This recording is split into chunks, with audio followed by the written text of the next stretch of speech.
안녕하세요. 지난 영상에서 해고의 시련을 극복하고자 찾아뵈었던 타로 선생님과의 일화를 소개했었는데요. 선생님께서는 눈앞의 취업보다 인생을 멀리 보라는 충고를 해주셨습니다. 불운은 극복이 아니라 피하는 건데 다시 한번 불운을 극복해 보려다가 이번에는 취업해서 직장 상사를 만나기도 전에 문전에서 호된 가르침을 받게 된 일이 있었는데요. 오늘로 세 번째 언급될 오 대표님과 진절이 나는 악연의 종지부를 찍게 도와준 오지랖 면접관님에 관한 이야기입니다. 타로 상담소를 다녀온 후 4개월 뒤 취업을 위해 다시 면접을 보게 되었는데요. 사실상 이직에 대한 의지가 0에 가까운 상태였는데 며칠 전 만난 지인분의 다시 한번 도전해보라는 충고로 마음을 다잡고 구인구직 사이트를 활보해 보았습니다. 어떤 회사에 이력서를 접수하게 되었고 다음날 면접 볼 의향이 있으면 답장을 보내라는 메시지를 받게 되었습니다. 문자에는 친절한 말투로 날짜와 시간이 몇 개 적혀 있었습니다. 나흘 뒤로 면접일을 조율하고 회사에서 올린 구인 공고를 다시 한번 훑어 보았는데요.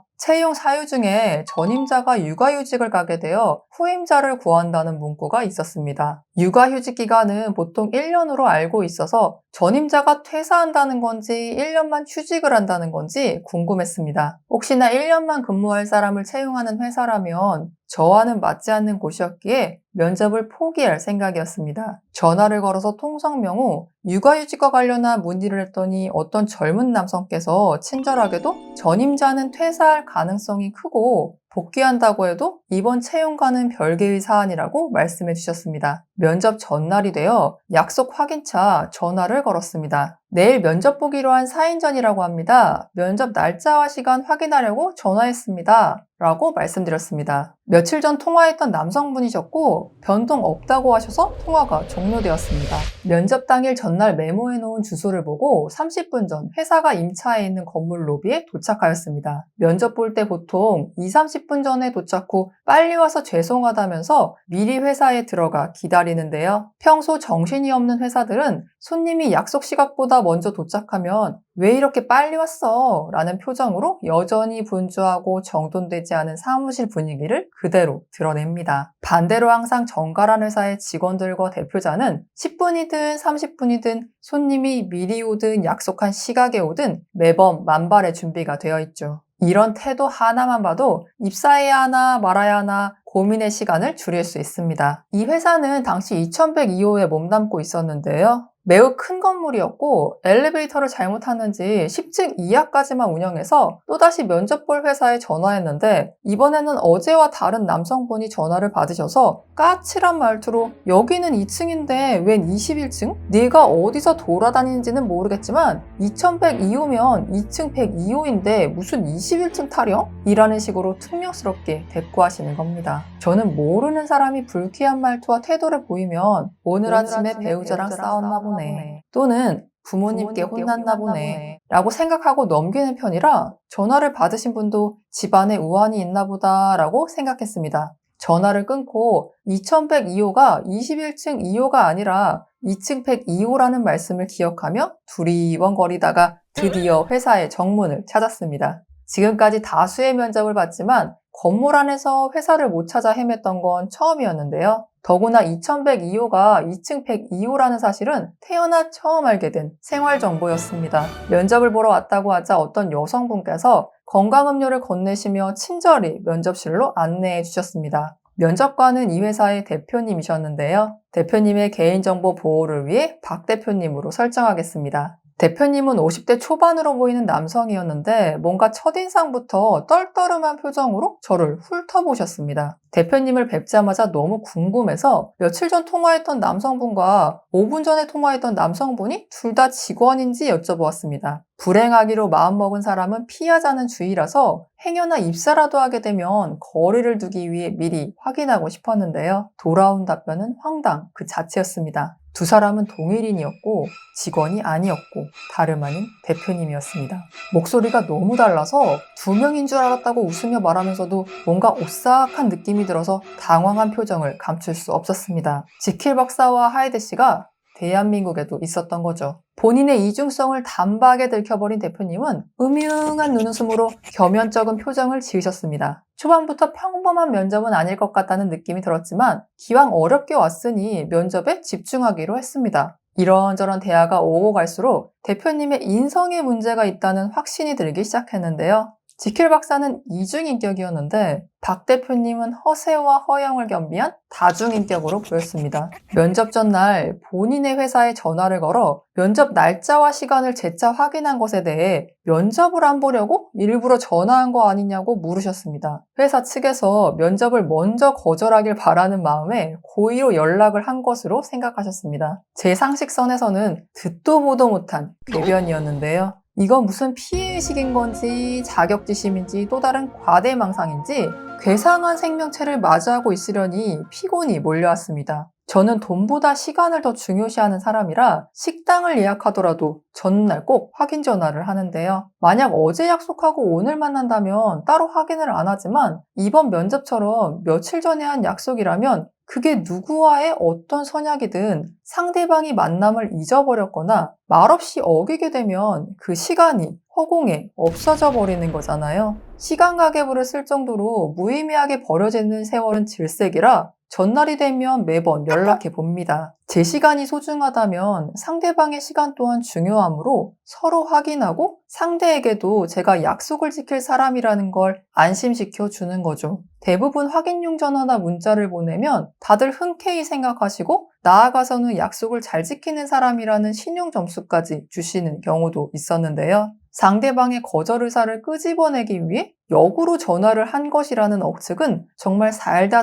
처음 들어봤습니다. 당시에는 그냥 흘려들었지만 돌이켜 생각해보면 박 대표님은 면접 전부터 저에 대해 선입견을 가진 사람이라 먼지 한 톨이라도 어떻게든 꼬투리를 잡아내서 비꼬고 싶었던 것 같습니다. 그게 아니라면 아름다운 세상에 태어났지만 냉소적인 자기 시선에 빠져 허우적대는 우월주의자겠죠. 어디서 호되게 당했는지 상대방이 예를 갖추어 한 행동에 혼자 생각하고 판단해서 까칠하게 구는 호들갑이라면 같이 일하면서도 굉장히 피곤할 것 같다는 느낌이 들었습니다. 여긴 아니구나 라는 생각이 들면서도 다시 만날 사람이 아니니 면접에는 최선을 다하자고 스스로를 다독였습니다. 친절한 직원을 채용하고 싶다 하시면서 고객사를 대할 때 어떤 식으로 응대하는지 하나의 예를 들며 물으셨습니다. 문의하는 고객사에 답변을 해주면서 여기는 학원이 아닙니다 라고 했다는 어떤 직원의 사례를 들며 이런 무례한 불친절함에 대해 어떻게 생각하냐고 물으셨습니다. 똑같은 문의를 여러 번 하는 고객이 있다는 건 결국 우리의 생계에 도움이 되는 것이므로 감사한 마음으로 늘 처음 듣는 질문이라 생각하고 응대하는 것이 예의라는 이야기를 후배에게 해준 적이 있었는데요. 평소 지론이기도 하였고 후배와 담소를 나누었던 경험이 있어서 답변이 어렵지 않았습니다. 이력서를 보시고는 9년 6개월을 근무한 회사와 대표님에 대한 질문도 하셨는데요. 오 대표님은 자기 관리가 철저한 분이셔서 오래 근무하면서 많이 배울 수 있었다고 하자 또다시 깔보는 듯한 말투로 대표님 성격이 까탈스러우셨나 보네요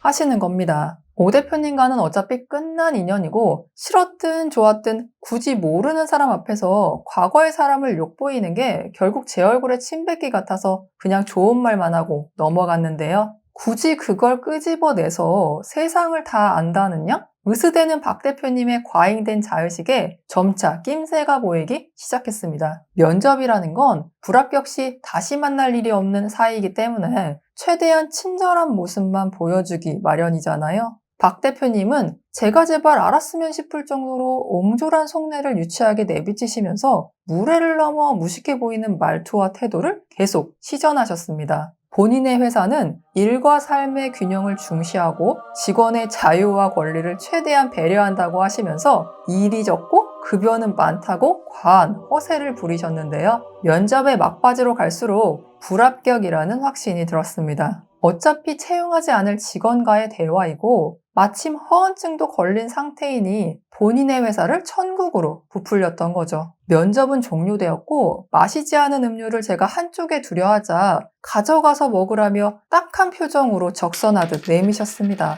마지막까지 몰상식한 태도를 보이시며 저의 뇌를 빠르게 회전시켜 주셨습니다. 면접이 끝나면 대체로 면접실이나 회사 정문에서 인사하고 헤어지기 마련이었는데요. 박 대표님은 저한테 뭔가 화난 사람처럼 인사도 대충 하고 검토 후 문자로 통보해 준다면서 횡하니 자리를 피하셨습니다. 회사 문을 열고 나오면서 면접이 아니라 해고가 된 듯한 이름 모를 모멸감이 느껴졌습니다. 태어나 처음 겪어본 기계망측한 면접관이었습니다. 일면식도 없는 분에게 잘못한 게 뭘까? 지금 느끼는 이 수치스러움은 어디서부터 온 걸까? 라는 생각을 하면서 다니고 있던 스터디 카페로 돌아왔습니다. 수많은 타 회사와 너무나 달랐던 면접을 복기해보며 그분 말씀을 곱씹어 보았습니다. 마음에 걸렸던 한 질문이 떠올랐고 이 모든 시간 낭비는 그 문장으로부터 나왔다는 직감이 들었습니다. 그건 바로 개념 없는 직원이 여기는 학원이 아닙니다 라는 실언으로 잘 몰라서 물어보는 순진한 고객사 담당자에게 핀잔을 선사했던 일화에 대해 어떻게 생각하냐는 물음이었습니다. 차근히 생각을 해보니 퍼즐이 하나씩 맞추어졌습니다. 대표님은 면접 전 저와 통화 시 매우 친절한 전화 예절을 지키시다가 전날과 당일에는 지킬 박사와 하이드 씨 같은 본색을 드러내셨는데요. 아마도 그날들 사이에 오 대표님과의 통화가 있었고 그 통화 속에서 오 대표님의 물고 늘어지기 수법이 있었겠구나 싶었습니다. 저는 이력서 작성 시 전근무지의 연락처를 꼭 기재하는데요. 회사 생활을 하면서 면접관으로서 참여를 한 적도 있고 구직자로서 면접을 보러 새로운 회사에 간 적도 있는데 세상에는 너무나 다양한 사람들이 있어서 어느 정도는 구직자의 과거를 확인할 필요가 있다고 생각합니다. 간혹 과거 회사의 연락처를 적는 사람은 처음이라 놀랐다는 면접관님을 만난 적도 있었습니다. 어차피 구직자가 궁금한 회사는 연락처를 찾아서라도 전화할 것이기에 연락처를 이미 알고 있는 저로서는 상대방의 시간도 아낄 겸 전 직장 상호 옆에 연락처를 메모해 둡니다. 새로운 회사가 전근무지와 통화를 해보고 아니다 싶으면 서류 전형에서 탈락할 것이기 때문에 결론적으로 저의 시간 또한 아끼면서 꼭 필요한 면접만 볼 수 있게 되는 거죠. 오 대표님은 뜬구름 잡는 투자로 남 탓을 하시다가 결국 전 직원을 해고하고 본인과 비슷한 직원을 채용해서 고생한 경험 보유자셨는데요. 인간은 망각의 동물이라 또다시 남 탓을 하다 제가 새로이 입사 지원한 회사 면접관과의 통화마저도 화풀이 놀이터로 물고 늘어지는 치졸함을 보이신 게 아니냐는 추측이 들었습니다. 오 대표님의 하소연을 들은 잘난 맛에 사는 할 일 없던 박 대표님은 마침 심심하던 차에 이 막대 먹은 직원을 훈계하고 업계의 정의를 구현하고자 동병상련의 어리석음을 가진 선배의 원수를 갚음으로써 영웅 코스프레를 하고 싶었을 것입니다. 진짜 면접인 양 불러놓고는 위아래로 훑어보며 면접관 행세는 해야 하니 대충 질문 몇 개 던졌던 거죠. 지원자가 대답이라도 할라 치면 말끝마다 뚝뚝 자르시면서 자의식 과잉으로 똘똘 뭉친 지식인 역할에 심취해서는 속으로 너 오늘 잘 걸렸다 혀를 끌끌 차며 그 개념 없는 면상이 너구나 싶으셨겠죠. 면접이 끝날 무렵 이틀 뒤에 합격 여부를 문자로 알려주신다고 하셨는데요. 저의 예지력이라면 아쉽게도 넌 탈락이고 다른 사람을 채용했다라고 문자가 올 것으로 생각했습니다. 다다음 날 정말 정확하게 추정대로 다른 사람을 채용했다는 사무적인 문자가 왔습니다. 어리석은 작자분들의 눈 가리고 아웅하는 코스프레를 이미 간파했기 때문에 구인구직 사이트를 들어가서 채용 공고를 다시 확인해 보았습니다. 역시나 새로운 채용 공고가 올라와 있었고 전임자 육아휴직에 대한 오해로 전화 문의했던 부분에 대해서는 아주 상세하게 다시는 문의 전화가 오지 않을 내용으로 수정되어 있었습니다. 피드백을 참 빠르게 반영하는 분이세요. 박 대표님을 연구해보니 사건의 앞뒤도 모르는 남의 인생에는 우쭐거리며 지적하기에 재미가 그만이지만 타인의 지나가는 말 한마디는 자존심이 허락하지 않아서 절대 못 참는 빈껍데기 우월주의자셨습니다. 이쯤 되니까 오 대표님이 물고 늘어지셔서 되레 고맙다는 생각이 들었습니다. 확인 차원에서 오 대표님께 문자를 보냈습니다. 안 그래도 박 대표님 회사의 면접 후 입사 거절을 어떻게 해야 하나 고민이었는데 대표님과 박 대표님의 통화 덕분에 문제가 쉽게 해결되었습니다. 대표님께 항상 도움만 받네요. 감사합니다. 이렇게 문자를 보내자 잠시 후 날이 더운데 잘 지내고 있냐면서 통상적인 답장을 보내셨습니다. 자존심이 워낙 강한 분이라 본인이 하지 않은 일은 딱 잘라서 아니라고 말씀하시는 성격이신데요. 제가 보낸 문자가 모르는 일이라면 박 대표가 누군지, 얘가 무슨 얘기를 하는지 되물으셨을 겁니다. 그런데 답장에 생뚱맞은 날씨 얘기를 하시는 거로 보아 통화한 게 확실하다 싶었습니다. 좀 전에는 생각을 검증하는 단계였다면 이번에는 확신을 가진 상태에서 다시 문자를 보냈습니다. 10년 가까이 대표님 회사에서 근무했고 10년 동안 수많은 일이 있었는데 그 10년의 세월 중 저에 대한 기억이 스스로 감정 주체를 하지 못해서 거래처에 막말이나 하는 직원으로 기억에 남았다니 지금이라도 사과드립니다 라고 보냈습니다. 절반은 감정이 상해서 보낸 거였지만 남은 절반은 진심으로 송구함을 전달하기 위함이었습니다. 당연히 답장은 안 주실 거로 생각하긴 했는데 역시나 5분 전에 보내신 단문과는 다르게 지금까지도 연락이 없으십니다. 자존감은 낮은데 자존심만 유독 센 사람은 눈치는 있지만 염치가 없어서 사과라는 덕목 자체가 뇌구조에 없는 아이템이라 보통 수치심 대신 묵묵부답으로 이 시간이 지나가길 바라곤 하죠. 답변 없는 대표님의 표정을 떠올리며 예상은 했지만 정말 예측대로 맞았다는 현실이 개탄스러웠습니다. 훗일을 감당하지도 못하는 배포를 가지고 허황한 욕심으로 이 모든 일이 일어났음에도 여러 번이나 파렴치 못한 행동을 하신다는 게 그냥 넘어갈 수 없다는 생각이 들었습니다. 평소라면 화내는 시간조차 아까워서 무시하고 넘어갔을 일이었는데요. 그간의 내용을 장문의 메일로 작성하여 두 대표님께 보냈습니다. 박 대표님께는 회사에 입사 지원을 하고 면접 전 연락을 한 것부터 당일 대표님의 무례한 태도가 오 대표님과의 통화 때문이었다는 걸 알고 있다는 메일을 보냈습니다. 더불어 여기는 학원이 아닙니다 라는 말을 하게 된 경위에 대해 상세하게 적었습니다. 당시 고객사였던 한 거래처에 담당자가 바뀌게 되었는데요. 과거 근무했던 분이 재입사를 하면서 벌어진 일이었습니다. 다시 회사에 돌아온 후 일은 본인이 다 하고 저희 회사는 저는 딱히 해주는 게 없어 보이는데 지급하는 돈이 너무 많다며 무리하게 계약 금액을 줄였는데요. 이 직원분은 무려 거래처의 대표님께서 계약한 게 있으니 정상적으로 대금을 치르시겠다는데도 정의의 사도처럼 경비를 아끼려 남에게 줄 돈을 안 줘버리는 신종절도를 저지르신 겁니다. 그 후로 일을 잘한다고 말은 했는데 실상은 신입사원 수준으로 모르는 게 많아서 저희 회사에 지속적인 문의와 부탁을 하루에도 여러 차례씩 하셨는데요. 이런 사람의 특징은 겸손이라는 게 없어서 뭘 가르쳐주면 배운 대로 하는 신용이라도 해야 조용히 넘어갈 텐데 매번 문의하고 본인이 또 맞는다고 하고 일은 엉망으로 해놓고 또다시 동일한 건을 다람쥐 쳇바퀴 돌듯 계속 묻기만 하시니 참다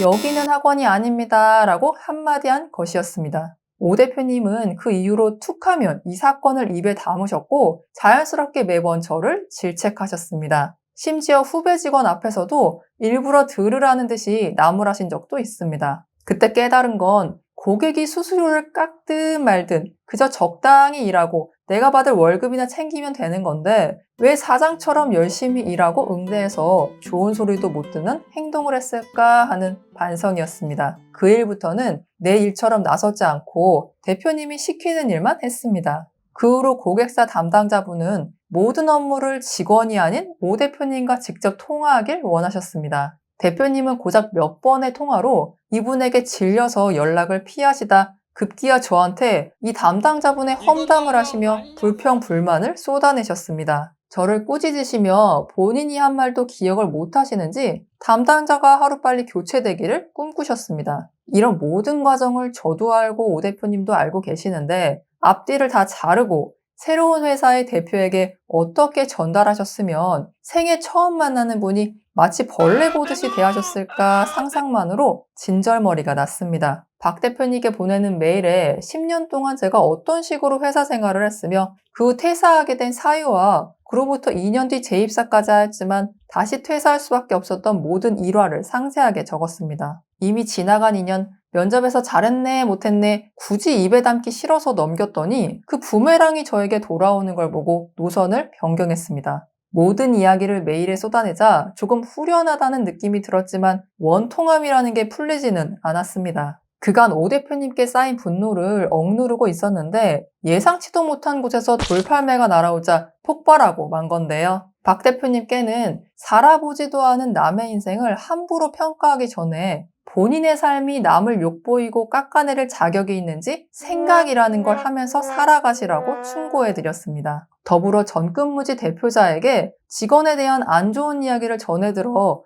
채용 의사가 없어졌다면 서류 전형에서 탈락시키면 그만인데 바쁜 사람 불러놓고 이 세상의 심판관이라도 된 양 다른 사람의 소중한 시간을 빼앗은 대가를 꼭 치르시라 염원도 했습니다. 마지막으로 대표님의 수준과 성정에 꼭 맞는 직원이 채용되길 바라는 행운의 인사도 잊지 않았는데요. 세상 혼자 잘난 아나무인의 사람들은 이런 메일을 보낸다고 해서 아이고 내가 실언했네 라는 반응을 보이지 않는다는 거 알고 있습니다. 남의 티끌은 하늘이 경노할 대역죄인이지만 본인의 가오는 인간미 넘치는 해프닝이니까요. 박 대표님께 메일 발송 후 오 대표님께도 보냈는데요. 오 대표님은 제가 문자를 보낸 적이 있기에 메일을 읽지 않으실 것이 확실했습니다. 다만 메일이 왔다는 것만으로도 자존심 강한 대표님께는 본인의 얕은 수가 결국 자기 얼굴에 침뱉기가 되었다는 걸 알려드리고 싶었습니다. 메일에는 박 대표님께 저희 험담을 하실 만큼 제가 부족했다는 사과와 함께